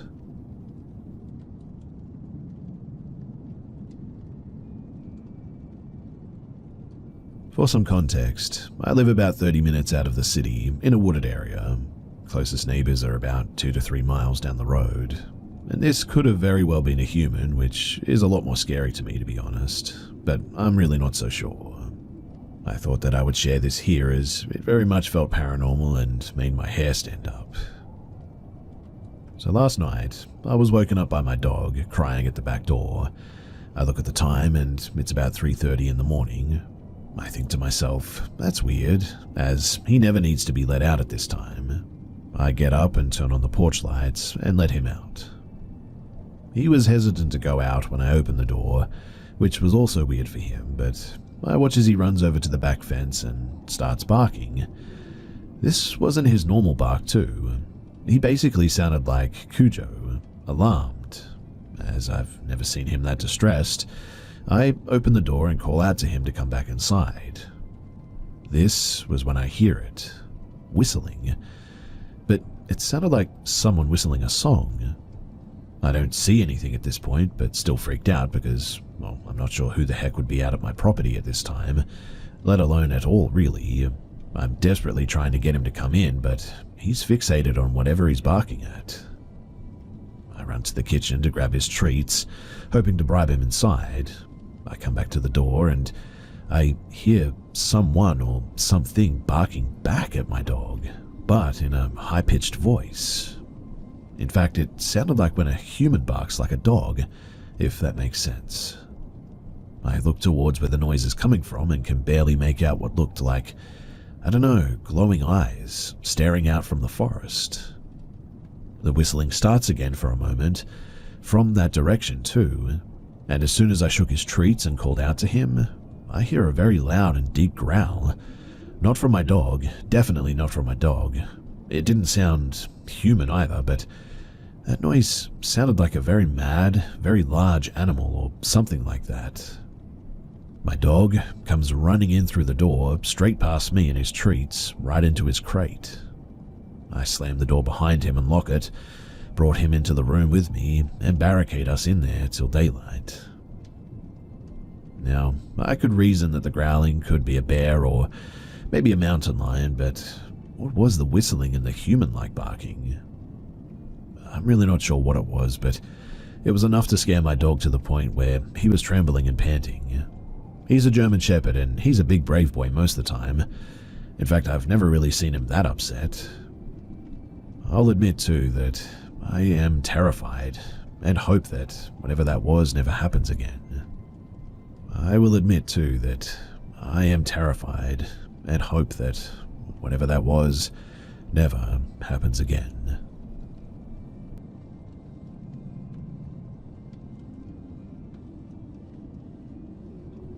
was around 8 years old. I went on a weekend camping trip with a big group of people, mostly boys around my age and their dads. I woke up in the middle of the night because I had to pee, so I crawled out of the tent without waking anyone up. Our tents were in a big clearing, so I walked over to the tree line to find a spot, but that's when I noticed something weird. All of a sudden, the forest went, well, quiet. I remember noticing specifically that I couldn't even hear the leaves crunching underneath my feet anymore, even though I could feel them as I walked.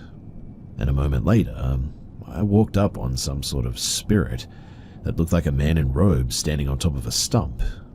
He had a glowing light around him, and his facial features were blurred like there was a haze around his face. Weirdly, I wasn't scared at all, and we talked and stayed there together for a while. When I finally walked out of the tree line back to the camp, one of the chaperones immediately ran up to me, saying that they'd been looking for me for a long time, hours in fact, and asking where I had been for so long. I was confused by that because that conversation felt like all of 10-15 minutes. I told him that I had to use the bathroom and met an angel in the woods. He just kind of dismissed it and he sent me back to my tent. To this day, too, I wish so badly that I could remember what we talked about, but I have no idea. All I do remember is meeting him. As a kid, I didn't think twice about it and continued my camping trip like nothing even happened. It wasn't until I was older, looking back on the experience, that I realized just how strange it all was. Has anyone ever had something happen to them like this? And if you have, what was it?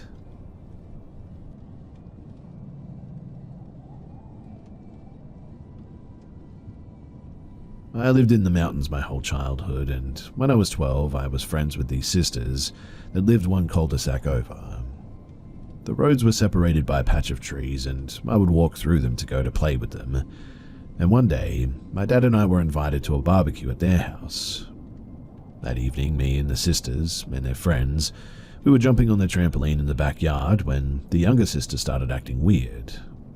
When asked, she said that she was seeing something on the far side of the next-door neighbor's fence every time that she jumped. One by one, we all tried it, and we all could see, well, something. At first, we dismissed it as the neighbor's big fluffy dog. We went inside to tell the neighbor that his dog might have gotten out and went upstairs to the sister's room. But while up there, they started telling us about a skeletal figure that would enter their room at night and watch them.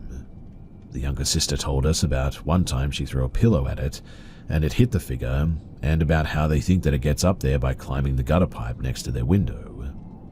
We all went quiet because we were scared, of course, when we heard like a clicking outside the window that clearly sounded like metal. Of course, we all dashed out of the door and downstairs to the adults because we were thoroughly freaked out. I had my dad carry me home because I was too scared to look into the dark woods.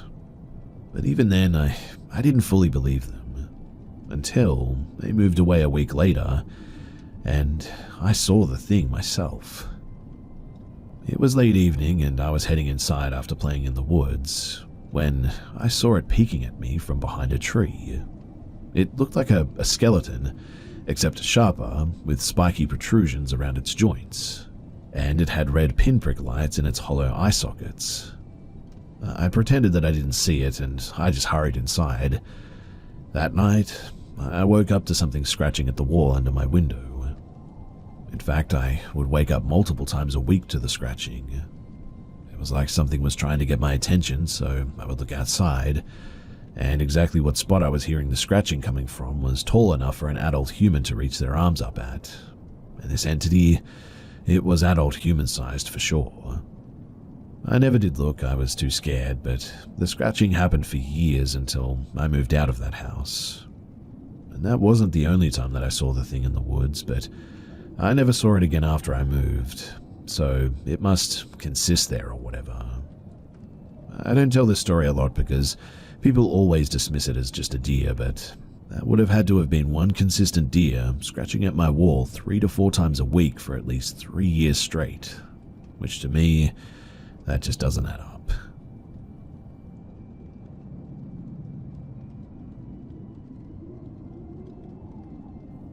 It was 2007 and I was 13. The new SmackDown 5 Raw WWE game had just come out, and I went into my small town on a Sunday morning to purchase it. After purchasing the game, I was in awe of the cover and the synopsis on the back of the game, so I sat on a bench to read it and take in the excitement of buying this new game. I lived in a small market town in England, so Sundays were often very quiet. While sitting on the bench, I looked over to the bus stop across the road and noticed a strange-looking, scraggly man walking towards me. I was a bit nervous seeing this because, although I was 13 or 14, I looked about maybe 11 as I was very small. On his approach, he asked me, "What's that you're holding?" I explained it was my new game. I then said, "Look, I need to go to my brother. He's waiting for me in the mall." Although he wasn't, I felt like I needed to say this just to get away.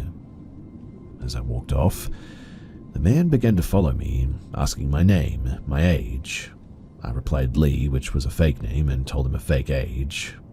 On entering the mall, I started walking quicker and quicker, but I didn't want to start running for some reason I wanted to save face, I guess, but he kept asking if I had a girlfriend, and as he got closer, I noticed he had a scar down his face and also lots of jewelry on. To his question, I responded yes, as I thought it may put him off if he knew that I had a girlfriend. I then ran into a shop in the mall and started flicking through the magazines, but he persisted with the questions. I then got up the courage to run as fast as I could, but he began to chase me. Eventually, I got away, and when I got home, I didn't tell my parents and I just went upstairs and played my game, but later that day I told my mum and she called the police immediately. I then had to go to a police station local to myself and tell them what happened and pick him out of a number of photos the police had on a laptop.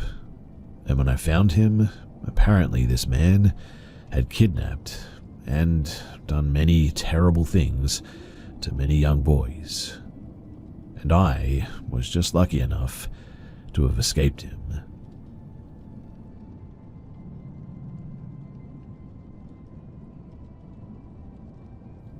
So my house has, for as long as I can remember at least, had major levels of paranormal activity.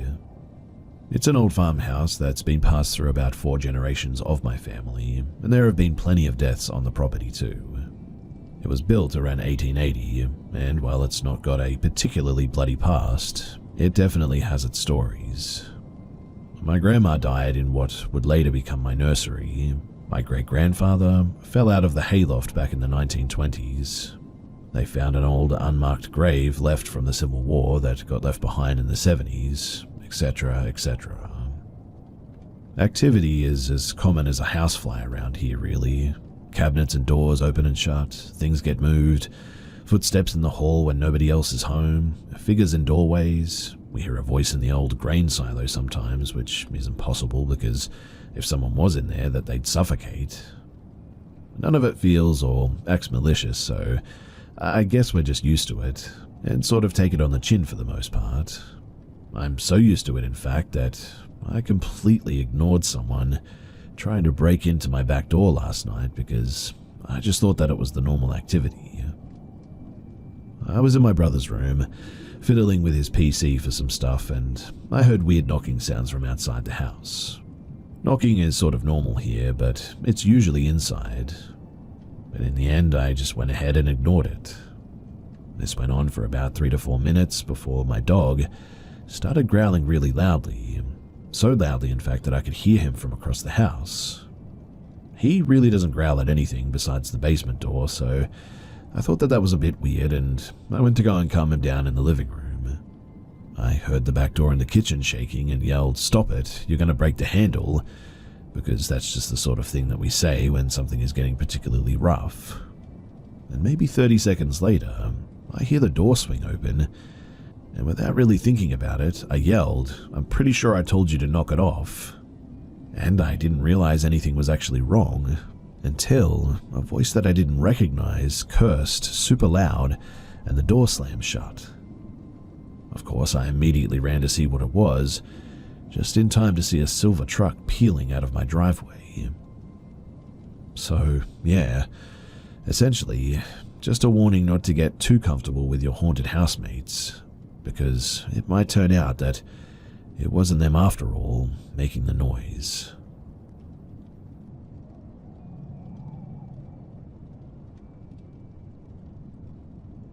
This story takes place in a very remote wooded area in northern Sweden. At the time, I was about 15 years old. So my cousin's family were staying in our summer cabin. The cabin is placed on a hill, and at the bottom of this hill there's a lake with a wooden bridge and 2 boats. The property is surrounded by a dense forest, so the only thing that you could really see when looking out the window is the hill leading down to the lake and boats. It was maybe 9 p.m. when me, my dad, my sister, my 3 cousins, and their dad decided to light a fire down by the lake. My grandparents, aunt, and mum decided not to go because it was getting late. We just wanted to look out at the lake, stargaze a bit, and chat. We brought our grandparents' dog and our cousin's dog out with us. We walked down to the lake, lit the fire, and we started talking. After about maybe an hour, the conversation had sort of fizzled out a bit, but it was nice and quiet. And suddenly I started feeling a bit off and just couldn't shake the feeling of being watched from the woods. We were sitting with our backs facing the woods and the cabin. The feeling was unsettling, but I tried thinking about other things when, from out of nowhere, my dad just says, "Yeah, I'm good." Everyone turned to look at my dad in confusion since there was no conversation taking place. Dad looks back at the cabin and then at my cousin, who was sitting next to him, and said, "Yeah, I'm doing good." "What?" she responded, confused. "You asked me how I was doing, so I answered," Dad said. "I didn't ask you anything," my cousin said. Dad looked confused and then said that he had felt someone lean over and whisper in his ear, "Hello, how are you?" He described feeling whatever it was breathe on his neck and put a hand on his shoulder. He thought that it was my mum at first and turned around but didn't see anything, so assumed it was someone here. But right after explaining this, the 2 dogs that were with us started growling loudly while looking behind where my dad was sitting towards the woods. We all freaked out, put out the fire, and we started running towards the cabin. And yeah, we haven't gone outside the cabin when dark ever since then, and it's a memory that I'll never forget. Whatever it was nice enough, I suppose, to ask how Dad was doing, so I don't think it had bad intentions. But if anyone has any idea as to what this could have been, then please do comment because I would love to know. The only thing that I can think of is Swedish nature spirits called Vitra that play tricks on people, but according to some people can burn down buildings as well, or capture people if they're bothering them. In other words, they aren't really known for being nice, so I don't know.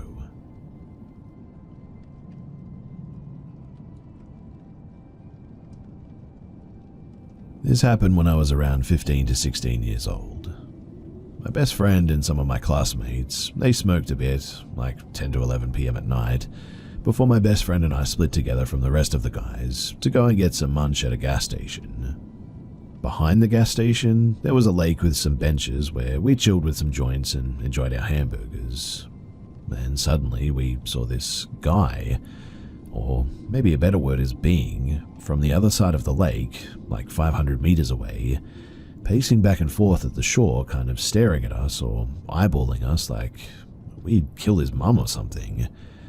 He was very erratic, pacing back and forth, and eyeballing us like I said, when all of a sudden this guy dives into the lake and starts swimming toward us.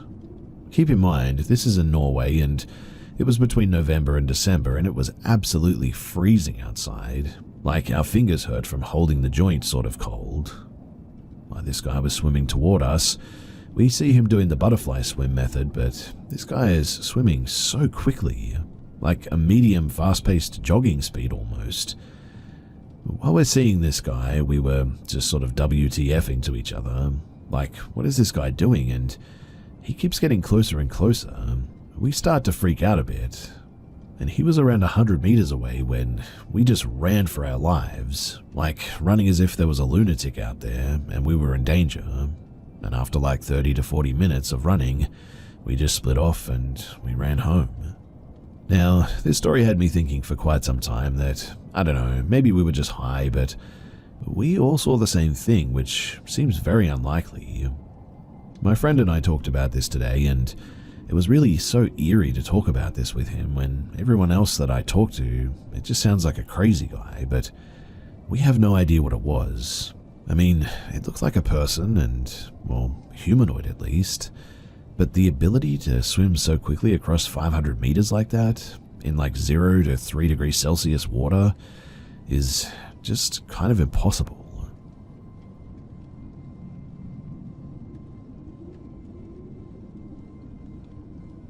I'm one of those people, as far as I know anyway, who has never had a single paranormal encounter.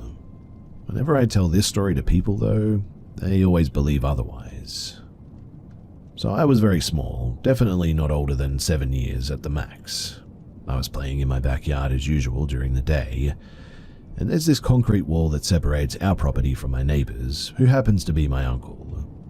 The wall was like broken down on one part, and you could easily go through it to my uncle's side. But you'd have to walk through almost half a mile of weeds and tall grass to get there. I knew that there were rats and some trash there too, so I just never really went back there, though I did play near the wall quite a lot. Now one day, I was doing just that while my mum talked to my grandparents in the kitchen. I couldn't see them, but they could see me and were close enough to hear. Anyway, I was near the broken part of the wall when this other little girl appears out of nowhere on the other side. She was super friendly and looked a little older than me, I guess. I remember her vividly, wearing oversized bright blue jean overalls and a pretty straw hat. I remember describing her to my mum as farmer clothes, and it made sense since this happened to be in summer. She looked like a Sarah Kay illustration from the clothes, but she was very pale, had freckles and straight kind of shoulder length, but maybe longerish hair, I guess. I have no recollection of what we talked about or what we played, but that's what we did for like several minutes. She told me her name was Margarita. She was really fun to be around, but I remember feeling weird about the fact that she wouldn't ever come to my side of the backyard, yet was very insistent that I went to where she was. Of course I wouldn't because of the rats in the trash, and that I was very certain I wasn't allowed to go there too. I remember though explaining this to her and her looking sort of disappointed that I should ask my mum first. Now this next part I remember very well. She insisted that my mum would be okay with it, that there's nothing bad like rats behind the wall and that I shouldn't be afraid. Mind you, she didn't seem angry about my objections. She just seemed sort of annoyed that I wouldn't just trust her. That made me feel very self-conscious, enough to say that I'd go, but I still should tell my mum first anyway.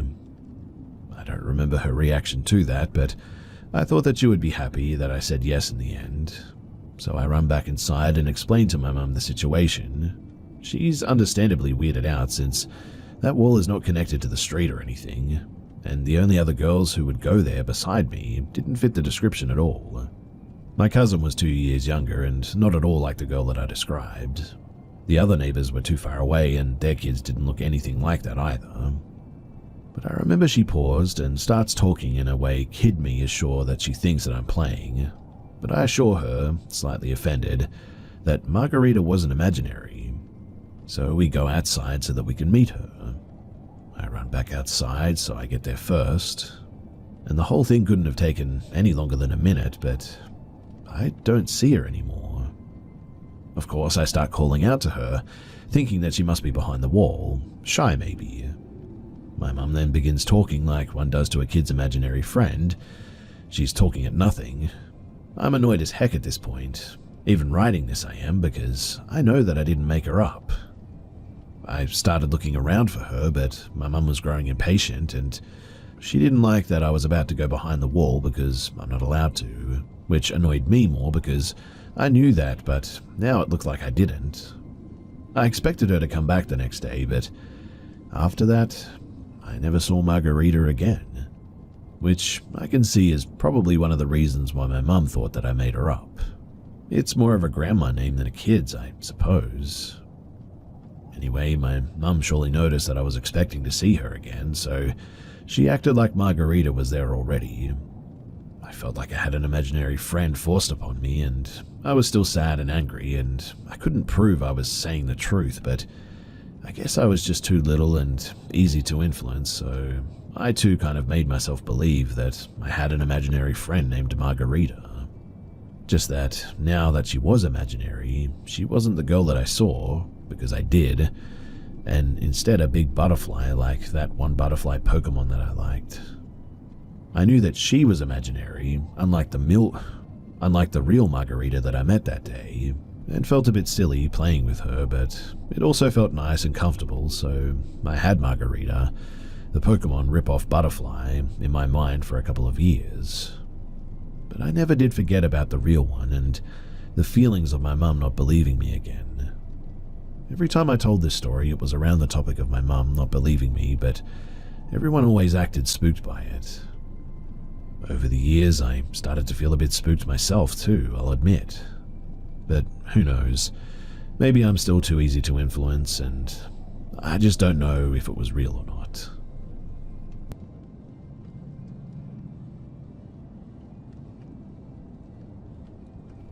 Being of Middle Eastern descent, and growing up later in Western Canada, I remember faintly when we lived for a time in Saudi Arabia, where my dad was a contracted architectural engineer for a large American weapons company, where he designed and built foreign employee offices, living quarters, and buildings for the testing compounds in the harsh Saudi desert with other engineers from across the Middle East and Europe.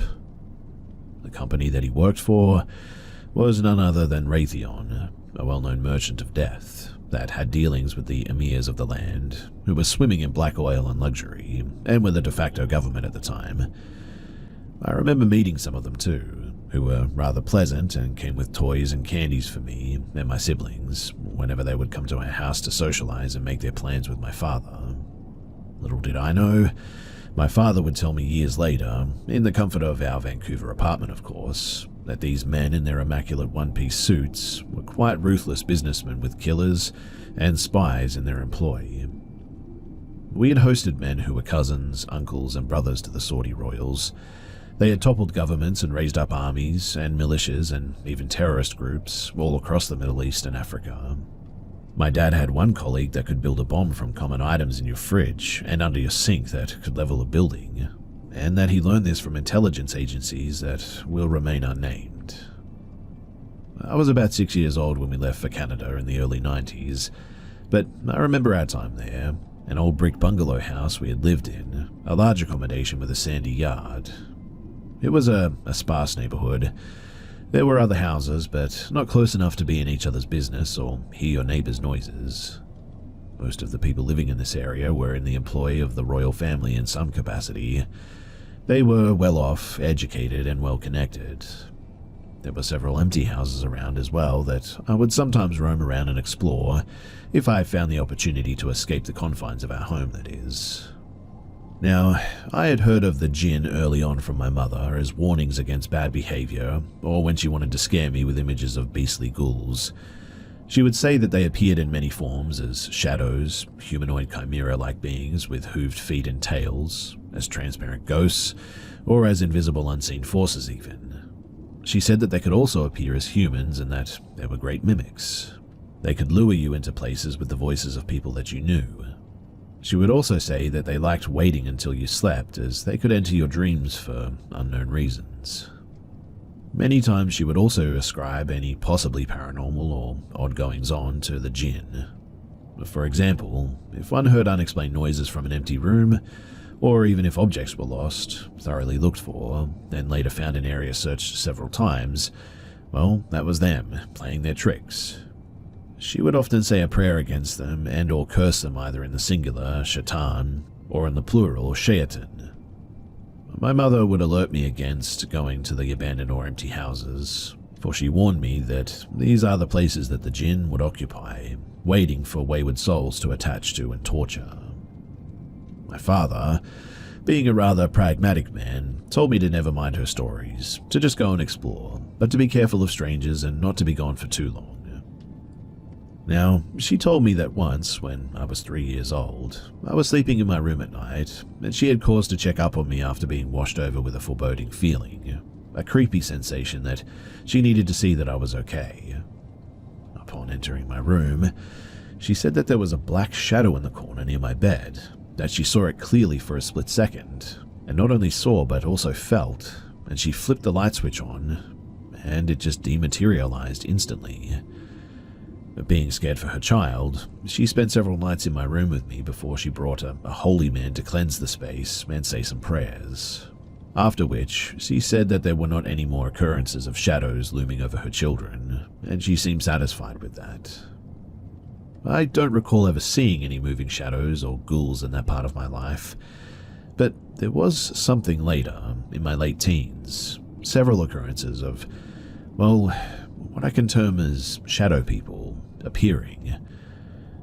We had moved to British Columbia by this time. We're awarded citizenship for some years. I was finishing high school, well adjusted, lots of friends at school and even in the building that we lived in. My two brothers and sister were friends with all the other kids and teens who also lived in our building, and the neighboring apartments as well. This was in the early 2000s, before kids had cell phones or even spent time on computers really. We were always doing something outside in groups, having fun and just causing a ruckus. In fact, I don't even think a day was spent inside. If we could help it, we didn't need money or reason to just roam about at the very least, and more often than not, we had our regular haunts and meet-up spots. I remember one particular night though. I was maybe 17 or perhaps 18, where I had an experience that was quite jarring and was also shared with my brother. So I had been sleeping and woke up, paralyzed, unable to move or speak. But to my horror, there was sitting in this chair beside my bed a shadow man with red eyes. His energy was malevolent and contemptuous. He didn't speak, just sat there, and even though I couldn't see a mouth, I knew that he was grinning. I could sort of see the outline of it. He was definitely a man, but just made of shadow that my eyes couldn't see through. He was watching me struggle to break my paralysis for what felt like 5 or 6 minutes. Obviously, I was terrified and couldn't keep a straight thought in my head, but I was trying to somehow run away, even though it was impossible. I remember making mewling noises and moaning, trying to scream, but everything was paralyzed. Even though my mouth was agape and I couldn't shut it, I still couldn't scream. I couldn't do anything but try to scream, and it was just coming out as muffled noises. In that moment, I could feel that this shadow being was deriving pleasure from my anguish. He was just sitting there, about 4 feet away from me, as clear as anything else in the dark room, just staring at me with those red eyes. Then, all of a sudden, he stood up, belched out an evil chuckle, and zipped away in the direction of my brother's room down the hall. He flew at an alarming speed. Weirdly, too, I could see 2 trails of red light as his eyes left along with the shadow body, at which point I snapped out of my paralysis. As soon as he left my room, the paralysis, it broke. All I could focus on was his laugh before he left, and honestly, I thought that it was over, that this thing zipped away out of the apartment back to, well, wherever it is that it came from. At that, I got out of bed and went to the kitchen to get a drink of water. I was shaken up, I'll admit, but I was convinced that this was just a weird, vivid dream of some sort. It did feel real, as normal as life, in fact, as real as talking to another person. And I mean, I definitely seemed to be awake. I wasn't sleeping. But while I stood there slowly drinking my cold water, I heard the same muffled screams that I was making coming from somewhere down the hall. It was coming from the last room, my middle brother's room. I walked over there and listened by his door, and yes, he was making noises, so I opened his door and I froze as I saw a portion of the air on top of him was dark, darker than the already dark room. It was like a cloud was sort of hanging over him, and he looked sort of paralyzed like I was, and he was moaning exactly like I was too. I can only describe it as sort of silently screaming, but I ran over and shook him awake. It took a few seconds, but I shook him hard and eventually he came to. He looked at me with eyes wide in fear and said that there was a shadow man with red eyes laughing at him while he made him frozen. He said that he woke up paralyzed as this shadow man came into the room, and this thing was standing above him the whole time laughing and just watching him struggle. Honestly, I could barely believe it. I told him that it just happened to me too, and that I heard him from the kitchen. I told him how it left my room and went in the direction of his room after it let me go, and both of us had trouble sleeping that night. It was the most surreal experience that I've ever had. This was the first time any paralysis happened to him as well, and the first time anything like this event had ever happened. He wasn't into any paranormal stuff, and it was a shock to him that things like this could even happen. He never took my mother's story seriously, I suppose. He was always just as level-headed and grounded as my father. Unlike me, I did have an interest in these things, and UFOs, ghosts and the such, but I also remember this as a shocking first time. It was sort of an assault on my reality, even if I was open-minded to the paranormal. In any case, we told our mum about it the next day, and she immediately blamed a jinn. She was reminded of the time that she saw a shadowy presence in my room back in Saudi Arabia. We couldn't stop her from praying in our rooms and lighting her incense to clear the bad air. And it must have worked as, well, I never felt that presence return. But it certainly wasn't the last time that I saw a shadow being. It was never as blatant and in your face as the first time, but it happened many times more.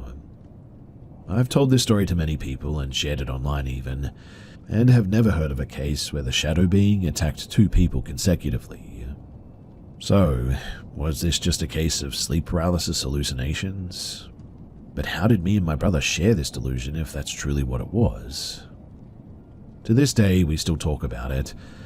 I had many other sleep paralysis encounters with shadow beings, but never like that first time, never as malevolent, and never again shared with another person. In fact, I get sleep paralysis quite often now, even had it last night, but I haven't had a shadow being during these times in 20 years or more. I guess I've just become used to it now, waking up, unable to move, and have learned to keep calm until it passes, which it always does in a minute or so. There were many other times I've seen the shadow people during waking hours, fleetingly, in the peripherals of my vision, darting by. As have others, I know. Other times I've seen them when entering a dark room before turning a light on, after which they always disappear. I guess I just got used to them, I suppose. They seemed fairly harmless, and eventually I just stopped noticing them. I figured after some time and study that they, most likely being jinn, were just sort of living their lives, and that the veil that separates our lives from theirs can become thin, rendering them somewhat visible or lets their presence be felt. Reading about jinn as much as I could, I have learned that they have lives like we do. They have children apparently, duties, can be good and tolerant, or, well, downright mean. Some are interested in pranks, some can grant boons, and some can possess you even. But I have read that possessions are exceedingly rare. I've even read that they have religions. They can believe in God. Being shapeshifters, their most common form is a shadow in the shape of a human. But perhaps that's also the most common way that our minds can grasp them. Maybe our eyes can only catch them in a certain visual frequency or something. They have their favorite dwellings, but can appear anywhere, which means that they're not locked in a location in ways that ghosts